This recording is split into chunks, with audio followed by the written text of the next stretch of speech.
सांसद जी, आज आपने तीसरी रखी के संबंध में तीसरी रखी। देखिए भाई, ऐसा है कि इस वक्त जो अलम और मुहर्रम का जो जुलूस निकलना है और अलमों का जुलूस आज निकला है। यकीनन मुहर्रम का जुलूस सिर्फ संभल की सरजमी पे नहीं, पूरे प्रदेश में और देश में मनाया जाता है, जुलूस निकाला जाता है। जब पार्लियामेंट का संसद का सत्र चल रहा था, मेरे पास तब भी काफ़ी सारे फ़ोन आ रहे थे कि यहाँ पर जो है 10-12 फीट के ताज़े के लिए पुलिस प्रशासन की तरफ से दबाव बनाया जा रहा है कि 10-12 फीट के निकलेंगे। इससे पहले जो ताज़े निकलते थे उनकी हाइट जो रहा करती थी 20, 25, 30, 40, 50, 55 तक फीट निकलती थी, और वो आपसे नहीं 100-150 साल से वो ताज़े निकलते थे। लेकिन एकदम से ये फरमान जारी किया गया।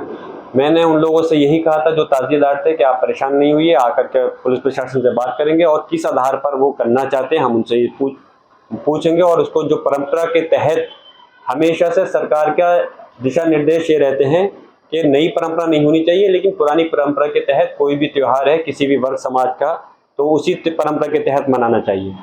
लेकिन इस वक्त जो मुसलमानों के त्यौहार हैं कहीं ना कहीं उनके बीच में अड़चन डाली जाती है, जो कि गलत है।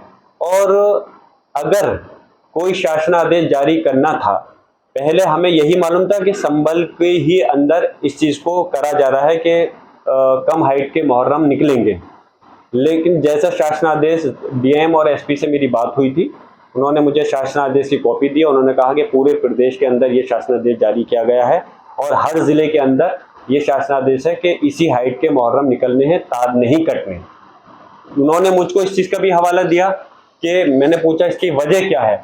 उन्होंने कहा कि साहब, तार कटने के अंदर काफ़ी सारी समस्या होती है और पैसा सरकार का खर्च होता है।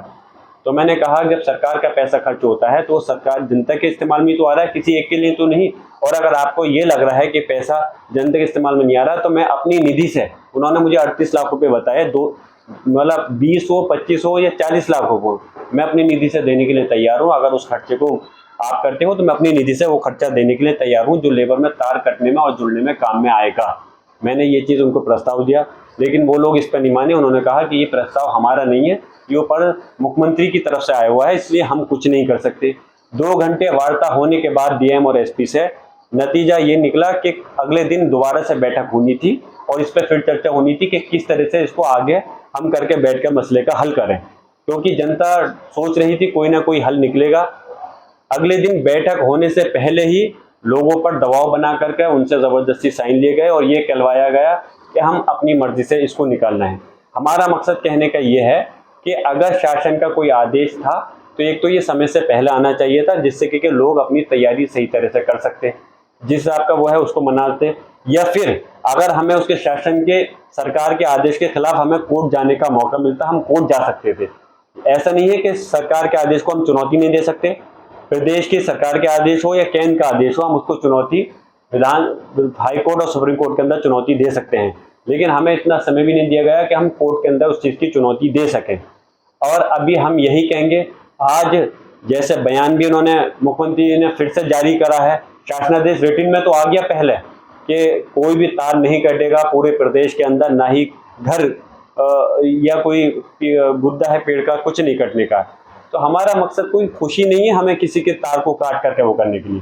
ये सिर्फ त्योहार के समय में करता है और कोई 3 दिन के लिए लाइट नहीं बंद होती थी। सिर्फ जिस दिन तार कटते थे उसी दिन रात तक या अगले दिन सुबह तक तार जुट जाया करते थे। अब मैं यही कहना चाहता हूँ कि इस प्रक्रिया को अगर करना था तो उनको समय से पहले करना चाहिए था। इस टाइप से ज़बरदस्ती मुसलमानों के ऊपर थोपना ये सरासर गलत है। और इस मुद्दे को मैं बहैसियत सांसद होने के नाते, मुझे मौका मिलेगा अब जब हमारा पार्लियामेंट का सत्र शुरू हो रहा है 22 तारीख से, तो मैं मुहर्रम के मसले को पार्लियामेंट के अंदर, लोकसभा के अंदर भी मजबूती के साथ उठाऊंगा कि क्यों हमारे पूरे संभल ही नहीं उत्तर प्रदेश के अंदर हमारे मुहर्रम के ताजियों की हाइट को, जो परंपरा चली आती थी, उसको क्यों बंद कर दिया गया। परंपरा अगर हमारी थी, हमने ये नहीं कहा कि हम नई परंपरा डालना चाहते। हमारी नई परंपरा तब होती जब ताजिया जितनी हाइट का था उससे ज्यादा हाइट का ताजिया बनाया जाता। हमारी नई परंपरा तब होती जब तार नहीं कटते होते और हम जबरदस्ती कटवाने की बात करते। नई परंपरा तब होती जब जुलूस जिस रास्ते से निकलना था हम उसकी जगह दूसरे रास्ते से निकालने की बात कहते। हम परंपरा के तहत ही अपने ताजी के जुलूस को निकालना चाहते हैं। लेकिन इस टाइप की हठधर्मी और ज़बरदस्ती शासनादेश जारी करना कहीं ना कहीं मैं कहता हूँ ये चीज़ गलत है, और मैं इस मसले को पार्लियामेंट के अंदर भी मजबूती के साथ में उठाऊंगा। हमें इतना समय भी नहीं दिया गया है कि हम कोर्ट के अंदर इस मसले को रख सकते। हमारा मकसद ये नहीं है कि हम दूसरे के उसको किसी धर्म के त्यौहार को मनाने को मना करते हैं। हमारा मजहब इस्लाम ऐसा है कि हमारे मजहब इस्लाम ये सिखाता है कि दूसरे धर्म के किसी की चीज़ का हम मजाक नहीं उड़ाते, ना ही हम उसके काम करने को रोकते हैं। लेकिन हमारा धर्म, हमारे और संविधान के तहत हमें ये राइट दिया गया है, हम अपनी मर्जी से किसी भी धर्म को अपना सकते हैं और उसके कार्य को अपनी आस्था के तहत मना सकते हैं। लेकिन इस टाइप की ये डालना सरासर गलत है, और उनको प्रदेश सरकार को ये समझना चाहिए। इन हालातों से ही उन्होंने आज जो उनकी 62 सीटें थी उत्तर प्रदेश के अंदर, आज 33 सीटों पर आ गए वो, और आने वाले समय के अंदर यकीनन इस चीज़ से उनका, और उपचुनाव जो हुए हैं अभी आप देखिए, कल काउंटिंग हुई है, किस तरह से बीजेपी का सफाया हो गया।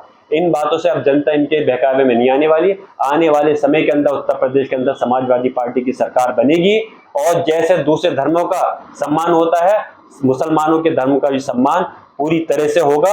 फिर हमारे सामने ये जो रोड़ा अटका करके आपस में ये परेशानी कर रहे हैं, इंशाल्लाह उम्मीद करता हूँ फिर सारे समाज, मुसलमानों के और सब लोगों के लोगों फिर परेशानी का सामना नहीं करना पड़ेगा।